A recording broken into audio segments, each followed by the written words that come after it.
Hello दोस्तों, SL ट्रेडिक्स में एक बार फिर से आपका स्वागत है। सामने जो आपको चार्ट दिखाई दे रहा है, ये दिखाई दे रहा है सेंसेक्स के इंडेक्स का चार्ट। इसको देखते हैं और समझते हैं कि कहाँ पर कॉल या कहाँ पर पुट साइड की मेरी एंट्री थी और मेरा स्टॉप लॉस कहाँ पर कटा था और एंट्री का लॉजिक क्या था और स्टॉप लॉस क्या था, उसको समझाने की कोशिश कर रहा हूँ।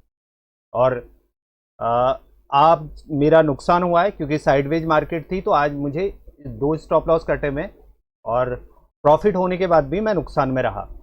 उसे समझने की कोशिश करते हैं। जैसे मैंने कल आपको बताया था कि मार्केट जो है 27 ईएमए के ऊपर है, तो मैं कॉल साइड की ही ट्रेड को ढूंढने की कोशिश करूंगा। जब तक 27 ईएमए के ऊपर मार्केट होती है, मैं कॉल साइड के लिए ही जाने पसंद करता हूँ, क्योंकि उसी सेटअप पर मैं काम करता हूँ। तो मैं उसी को आप लोग के साथ शेयर कर रहा हूँ और उसे समझाने की कोशिश कर रहा हूँ कि और उसका लॉजिक क्या था, वो भी मैं आपको समझाने की कोशिश कर रहा हूँ। यहाँ पर क्या होता है कि मार्केट आज फ्लैट खुलती है। फ्लैट खुलने के बाद पहली 5 मिनट की कैंडल नीचे आती है, फिर 920 कैंडल ऊपर से वीक बनाते हुए नीचे आती है।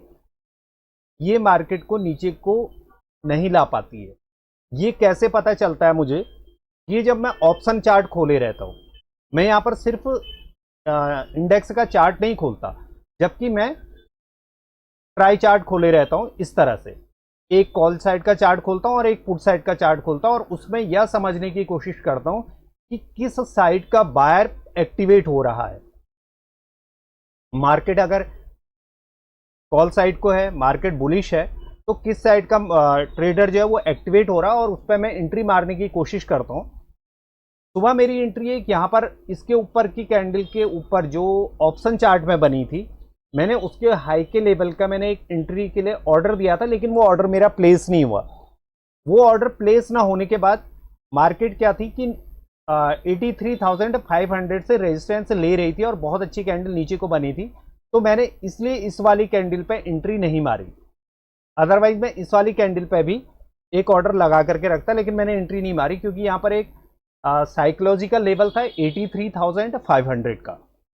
उसके बाद मार्केट नीचे आती है। जब मार्केट इस वाले पोर्शन को तोड़ती है, तो यहाँ पर अगर आप देखेंगे, यहाँ पर पहली बार 27 ईएमए के नीचे मार्केट 5 मिनट की कैंडल क्लोज होती है।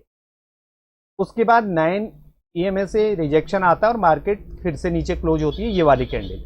फिर मार्केट क्या होती है, 27 ईएमए के ऊपर क्लोज हो जाती है। तो मेरी एक एंट्री यहाँ पर थी, क्योंकि यहाँ से 9 ईएमए से नीचे, अब अगर इसके नीचे यहाँ पर आता और यहाँ से ब्रेक करना शुरू करता, तो मैं पुट साइड के लिए यहाँ पर एंट्री मार सकता था, क्योंकि मार्केट 27 ईएमए के नीचे क्लोज हो चुकी थी। लेकिन अगर इस वाली कैंडल को देखेंगे, 27 ईएमए के ऊपर क्लोज होगी, ये भी 27 ईएमए के ऊपर क्लोज होगी। लेकिन इस वाली कैंडल को अगर मैं ऑप्शन चार्ट पे देखता हूं, तो वहां पे प्राइस जो था 10:25 वाली कैंडल के ऊपर क्लोज नहीं हो रहा था, तो इसलिए मैंने यहां पर एंट्री नहीं मारी। उसके बाद अगली कैंडल बनी, इसको ब्रेक किया, इसमें ऑप्शन चार्ट में ब्रेक हुआ, लेकिन पुट ऑप्शन चार्ट पे बायर एक्टिवेट नहीं हुए। जैसे ही ये कैंडल क्लोज हुई, तो मैंने यहां पर एक कॉल साइड के लिए ऑर्डर लिया, मार्केट ऑर्डर लिया। मार्केट ऑर्डर लेने के बाद ये 9 ईएमए से फिर से ऊपर जा रहा था, तो मैंने यहां पर का एक स्टॉप लॉस लगाया था ऑप्शन चार्ट पर, और जो मेरा कट चुका था, इस वाली एरिया पे ही मेरा कट चुका था। उसके बाद क्या होता, मार्केट फिर से 27 ईएमए के नीचे आता है। एक बार पहले 27 ईएमए के नीचे आया, मैं एंट्री, क्योंकि पहली बार 27 ईएमए के नीचे आया था, इसलिए मैंने यहां पर एंट्री नहीं मारी। फिर से यहां पर मार्केट नीचे आता है 27 ईएमए के नीचे, मैं यहां पर एंट्री नहीं मारता, क्योंकि यहां पर पुट बायर एक्टिवेट नहीं होता है। जब मैंने पुट ऑप्शन चार्ट पे देखा, तो वहां पर एक्टिवेशन नहीं होता, तो मैंने यहां पर एंट्री नहीं मारी।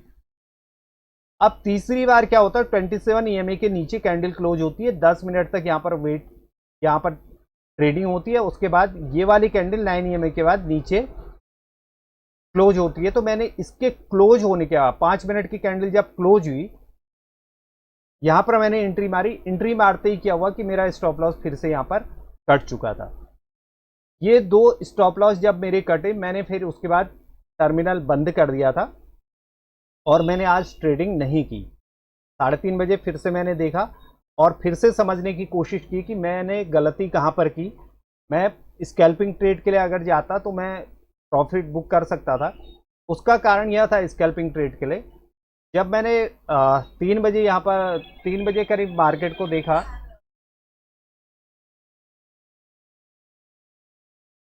ओआई डाटा को जब मैंने चेक किया तो पता चला कि यहाँ पर 83,500 पे रेजिस्टेंस बना हुआ है और 83,300 पर सपोर्ट बना हुआ है। तो मार्केट पूरी तरह से साइडवेज था और ये चीज़ मुझे पहले ही चेक कर लेनी चाहिए थी, जिसको मैंने बाद में चेक किया, ताकि मैं यहाँ पर स्कैल्पिंग ट्रेड करके थोड़ा प्रॉफिट बुक करके ले जा सकता था, नुकसान न हो करके मैं नो प्रॉफिट नो लॉस पे रह सकता था। अगर उसी चीज़ को अगर हम यहाँ देखेंगे तो यहाँ पर पूरी तरह से सेटअप बन रहा था, वही चीज़ यहाँ पर भी बन रही थी।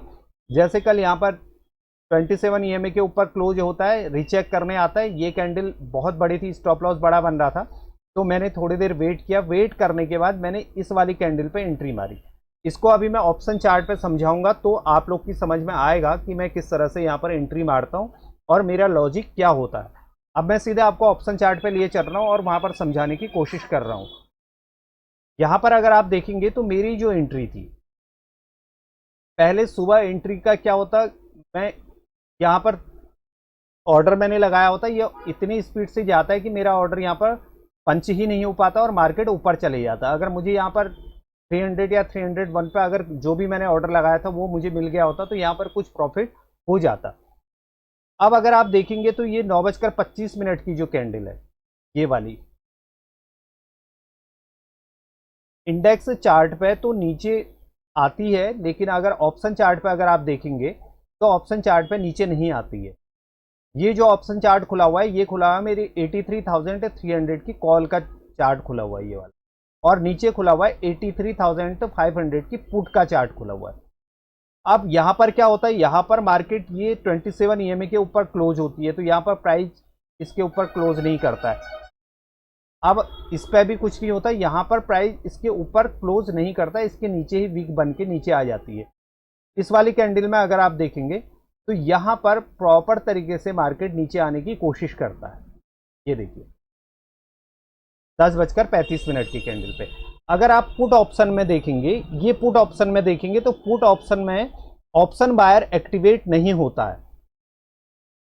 अगर यहां प्राइस गिरा था, कॉल साइड को प्राइस, अगर कॉल साइड को बायर एक्टिवेट ना होकर के डीएक्टिवेट हो रहा है, यहाँ पे वॉल्यूम भी क्या है, डिस्क्रीज हो रहा है, तो यहाँ पर इंक्रीज नहीं हो रहा है और प्राइस भी ऊपर पहले वाली 5 मिनट की कैंडल के ऊपर क्लोज नहीं हो रहा था, तो यहाँ पर मेरा एंट्री बनती नहीं थी। चाहे मार्केट नीचे आई थी, यहाँ भी दिखा रहा था कि प्राइस नीचे आ रहा है, लेकिन जैसे ही इस कैंडल ने देखिएगा पूरी तरह से पहले वाली 5 मिनट की कैंडल के ऊपर क्लोज हुआ और यहाँ पर क्या हुआ, 27 ईएमए के ऊपर कैंडल क्लोज हुई थी, मैंने यहाँ पर एक एंट्री मारी थी।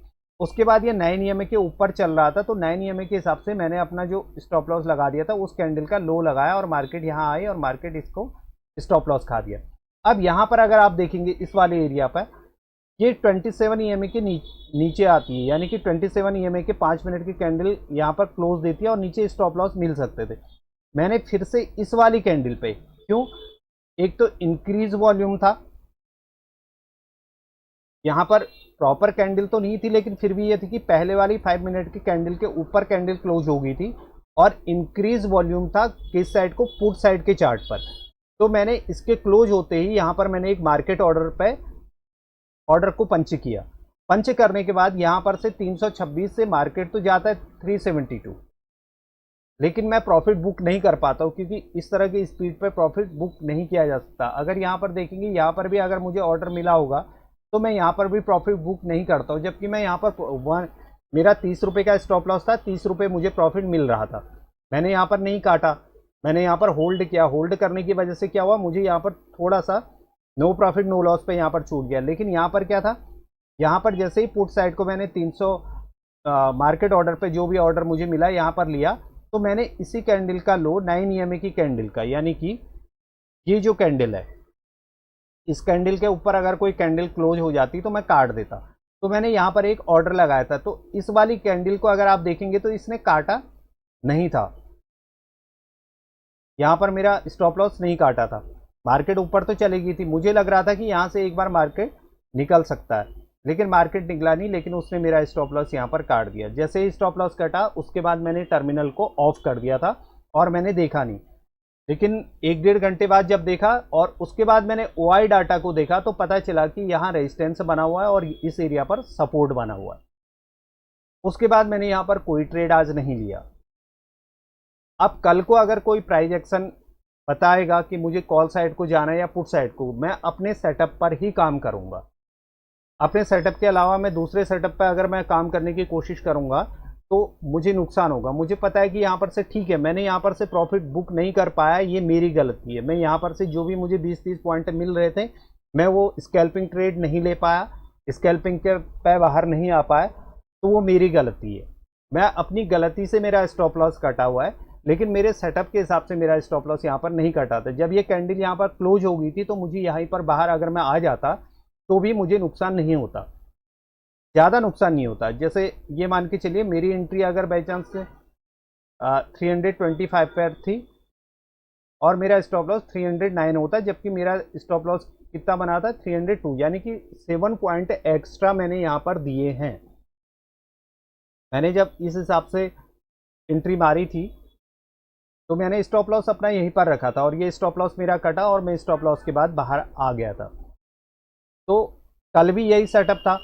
कल भी क्या सेटअप था कि 27 EMA के ऊपर मार्केट ट्रेड कर रहा था। जैसे ही उसने यहाँ पर मुझे प्राइस एक्शन दिखाया तो मैंने यहाँ पर एंट्री मारी और मुझे यहाँ पर प्रॉफिट हो गया। मैंने आज भी सही जगह एंट्री मारी थी। अगर मैंने यहाँ पर स्टॉप लॉस मेरा नहीं करता तो यहाँ पर मुझे प्रॉफिट हो जाता। रही बात कई यूजर्स जो वीडियो को देख रहे हैं, उनका कहना है कि आप लाइव ट्रेड डालिए या लाइव ट्रेडिंग करिए। तो मैं सेबी रजिस्टर्ड नहीं हूँ, मैं बार बार बोल रहा हूँ कि मैं सेबी रजिस्टर्ड नहीं हूँ, मैं इसलिए आप लोग को ये चीज़ें दिखा नहीं सकता। दूसरा कारण यह है कि अगर बाई चांस ऐसा पाया जाता है, मैं किसी भी यूजर को अगर बोल दूँ और उसकी मेरी वजह से किसी को अगर नुकसान हो जाएगा तो उससे मेरा यूट्यूब चैनल बंद हो जाएगा। तीसरी बात यह है कि मैंने ये सिर्फ सीखने के लिए, ताकि मैं अपने ट्रेड को दोबारा से देख सकूं। जो डाटा मैं पहले नहीं बना पाता था, लेकिन अब मैं यूट्यूब के माध्यम से उसको अपने चैनल में डालता हूं। अगर किसी भी सब्सक्राइबर को समझ में आ रहा है तो अच्छी बात है, क्योंकि जिस तरह से मैंने मार्केट को समझा हुआ है, जिस तरह से मैं मार्केट पर ट्रेड करता हूं, वही आप लोग को समझाने की कोशिश करता हूं। यह समझाने की कोशिश करता हूं कि मेरा स्टॉप लॉस कहाँ पर है। हो सकता है मुझसे बहुत अच्छे ट्रेडर हैं जो बहुत अच्छी ट्रेडिंग करते हैं, जिनको पता है स्टॉप लॉस क्या होना चाहिए, वो अपने यूजर को बताते भी होंगे, लेकिन मैं इसके लिए ऑथराइज्ड नहीं हूं। तो उसके लिए मैं आप सभी लोगों से माफ़ी चाहता हूं कि मैं लाइव ट्रेड में आप लोग को नहीं बता सकता कि कहां पर एंट्री आपको मारनी चाहिए। ट्रेड जब मार्केट क्लोज हो जाती है तो उसके बाद मैं अपने ट्रेड को समझाने की कोशिश करता हूँ। ऐसा नहीं कि मुझे नुकसान नहीं होता, मुझे आज साइडवेज मार्केट में नुकसान हुआ है, और लेकिन ऐसा हर रोज नहीं होता। एक दिन मार्केट मुझे अच्छा प्रॉफिट भी दे करके जाता है कि जहाँ पर मेरा जो पहले दिन का स्टॉप लॉस गया था वो भी वसूल होता है और जो मुझे कमाना होता है वो भी मेरे पास आ चुका होता है। अगर वीडियो आप लोग को समझ में आ रही हो तो आप वीडियो को लाइक करिएगा, शेयर करिएगा, चैनल को सब्सक्राइब करिएगा। और मैं इस बात के लिए पुनः आप लोगों से माफ़ी चाहता हूँ कि मैं लाइव ट्रेड ना तो दिखा सकता हूँ, ना तो वीडियो में डाल सकता हूँ, क्योंकि मैं नहीं चाहता कि कल के दिन मेरा डीमैट अकाउंट बंद हो जाए और मेरा यूट्यूब चैनल बंद हो जाए। ये यूट्यूब चैनल सिर्फ मैं उन लोग को सिखाना चाहता हूँ जिन लोग जो नए ट्रेडर हैं, जो लोग ऑलरेडी ट्रेडर हैं, उनसे तो मैं खुद सीखना चाहूँगा। अगर कभी उन्हें लगता है कि हमें वो अपना लिंक भेजे तो मैं अगर कोशिश करूँगा कि अगर मेरा इस तरह का सेटअप, अगर मुझसे बेहतर सेटअप अगर मुझे मिल रहा है तो मैं उसे इम्प्लीमेंट करने की कोशिश करूँगा। वीडियो को ज़्यादा से ज़्यादा शेयर करिएगा, चैनल को सब्सक्राइब ज़रूर करिएगा। Thank you very much.